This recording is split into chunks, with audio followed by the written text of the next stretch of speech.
Konstatimi kryesor I gjykatës kushtetuese në aktgjykimin e publikuar të enjten lidhur me seancën konstituive të legjislaturës së nëntë është se verdikti I vitit 2014 mbetet në fuqi dhe është përcaktuar për mënyrën e konstituimit të kuvendit, ka thënë Enver Hasani, I cili atë kohë ka qenë kryetari I kushtetuesës.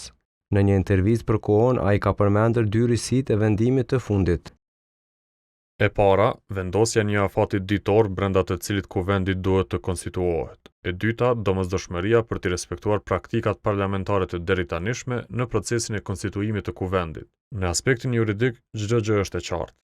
Sipas Hasanit, në aktgjykim janë sqaruar qartë rrethonat në të cilat mund të aplikohet votimi I fshehtë e për të cilin ka insistuar vetëvendosja. Ai theksoi se në asnjë rast kushtetuesja nuk e ka vënë në pikpyetje mënyrën e votimit në fazën e konstituimit të kuvendit. E lidhur me afatin 30 ditor për përmbylljen e seancës, Hasani vlerësoi se gjykata kushtetuese më shumë gjatë ka gabuar kur e ka barazuar afatin 30 ditor për thirrjen e saj me afatin për konstituimin e kuvendit, pa I përcaktuar me saktësi pasojat juridike që rrjedhin nga mosrespektimi I këtij afati. Çdo afat kushtetues apo ligjor prodhon pasojë juridike. Mungesa një përcaktimi të qartë të këtyre pasojave nga gjykata e përbën një mangësi serioze metodologjike dhe profesionale, me pasoja për precedentet e ardhshëm.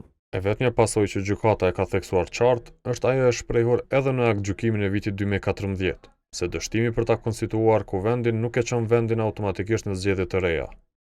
Sipas Hasanit, ky është aktgjykimi I parë I gjykatës kushtetuese që në dispozitiv nuk e sqaron qartë se çfarë është në përputhje dhe çfarë nuk është në përputhje me kushtetutën.